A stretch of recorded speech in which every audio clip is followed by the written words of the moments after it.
আজ মহালয়া। পিতৃপক্ষের অবসান, দেবীপক্ষের শুরু। হিন্দু শাস্ত্র অনুযায়ী আজ পূর্বপুরুষদের উদ্দেশ্যে তর্পণ করার দিন। তর্পণ শব্দটির উৎপত্তি হয়েছে সংস্কৃত শব্দ তীর্প থেকে, যার অর্থ সন্তুষ্ট করা। হিন্দু ধর্মমতে দেবতা, ঋষি ও মৃত পূর্বপুরুষদের পিতৃকুল মাতৃকুল উদ্দেশ্যে তিল জল প্রদান করেন। তাদের উদ্দেশ্যে সন্তুষ্ট করার পদ্ধতিকেই তর্পণ বলা হয়। বংশের যে সমস্ত পূর্বপুরুষেরা পরলোক গমন করেছেন তাদের উদ্দেশ্যে সাধারণত পুত্র সন্তানেরা পিতৃ তর্পণ করে থাকেন। হিন্দু শাস্ত্র অনুযায়ী দেব তর্পণ, মনুষ্য তর্পণ, ঋষি তর্পণ, যম তর্পণ ইত্যাদি বিভিন্ন প্রকার তর্পণ থাকলেও পিতৃ তর্পণের রীতি বেশি প্রচলিত। ভাদ্র মাসের কৃষ্ণ প্রতিবার তিথি থেকে শুরু করে পরবর্তী মহালয়া অমাবস্যা পর্যন্ত সময়কে পিতৃপক্ষ বলা হয়। পুরাণ মতে এই 15 দিন প্রয়াত পূর্বপুরুষেরা মনুষ্যলোকের খুব কাছাকাছি চলে আসেন, তাই এই সময় তাদের উদ্দেশ্যে কিছু অর্পণ করা হলে তা সহজেই তাদের কাছে পৌঁছায়। তাই এই গোটা পক্ষকাল ধরে পিতৃপুরুষদের স্মরণ ও মননের মাধ্যমে তর্পণ করা হয়, যা চূড়ান্ত প্রকাশ বা মহালগ্ন হলো মহালয়া। পিতৃপক্ষের শেষ দিন প্রয়াত পূর্বপুরুষেরা তাদের বংশধরদের হাত থেকে জল পেয়ে তারা তৃপ্ত হন এবং আশীর্বাদ করেন। তারপর সূর্য বৃশ্চিক রাশিতে প্রবেশ করলে তারা পুনরায় পিতৃলোকে ফিরে যান।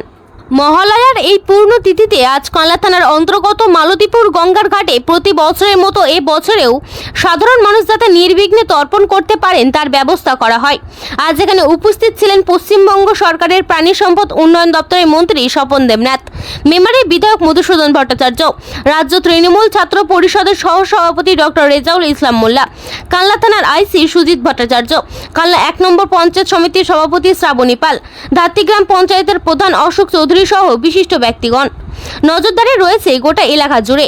আজ সকাল 8:30 নাগাদ মন্ত্রী স্বপন দেবনাথ এখানে উপস্থিত হন। এখানে এসে তিনি প্রথমে পুরো পরিস্থিতি দেখে নেন এবং শেষে জলে নেবে তার পরলোকগত পূর্বপুরুষদের উদ্দেশ্যে তর্পণ সেরে নেন। তর্পণ সেরে তিনি দুস্থ মানুষদের কিছু চাল ও পয়সা সাহায্য করেন। আজ এখানে এসে তিনি কি বললেন তা শুনে নেব। প্রতিনিধি সৈয়দ আবু জাফরের রিপোর্ট, পপি নিউজ। বর্ধমান জেলার বিভিন্ন প্রান্তের মানুষ এই ধাত্রীগ্রামের যে ঘাট মালতীপুরে গঙ্গার ঘাটে তর্পণ করতে আসে। আমরা তৃণমূল কংগ্রেসের পক্ষ থেকে প্রতি বছর এই মহালয়ার দিনে বর্ধমান জেলার মানুষকে মুখ্যমন্ত্রী মমতা বন্দ্যোপাধ্যায়ের পক্ষ থেকে, অভিষেক বন্দ্যোপাধ্যায়ের পক্ষ থেকে মানুষকে আমরা যারা এখানে তর্পণ করতে আসছেন তাদের আমরা শারদীয়ার শুভেচ্ছা, প্রণাম, শ্রদ্ধা সবাইকে আমরা জানাই। সেই সঙ্গে আমরা মানুষকে সতর্ক করি এবারে জলস্ফীতি হয়েছে, যাতে কোনো ধরনের দুর্ঘটনা না ঘটে মানুষকে সতর্ক আমরা করি এখান থেকে ক্যাম্প করে। এবং সেই সঙ্গে আমরা সবাই থাকি। আমাদের পঞ্চায়েত সমিতির সভাপতি শ্রাবণী এসেছেন, চঞ্চল সিং রায় কর্মাধ্যক্ষ, বিমল প্রধান, অশোক উপপ্রধান, সৌমিত্রবাবু, প্রমীলা প্রধান, সবাই আমরা এখানে কিন্তু সকাল থেকে। নিরাপত্তার কোনো বাহিনী থাকবে? নিরাপত্তা বাহিনী, পুলিশ প্রশাসনেই তো আইসি দেখা করে গেলেন, তারাও টহল দিচ্ছে। কালনার ঘাটেও তো তর্পণ হয়, দুর্ঘটনা যাতে না ঘটে। এখানে একটা ঘাট ছিল আমাদের ওই খানিকটা আগে পিয়ারিনগর ইটভাটার ওখানে জিবিএম ভাটা বলে, এবছর আমরা ওটাকে বন্ধ রেখেছি, কারণ প্রতি বছর ওখানে জলস্রোত পার ফলে দুর্ঘটনা ঘটে।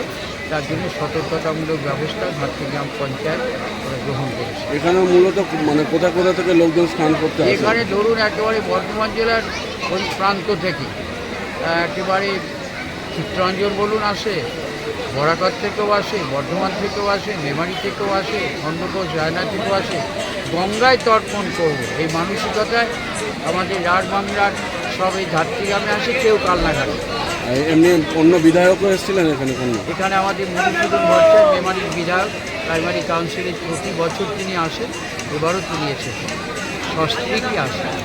অনেক লোকের সঙ্গে দেখা হয় মানুষের, বিভিন্ন জেলারই তো বিভিন্ন জায়গায় তো খানিকটা আগে আমাদের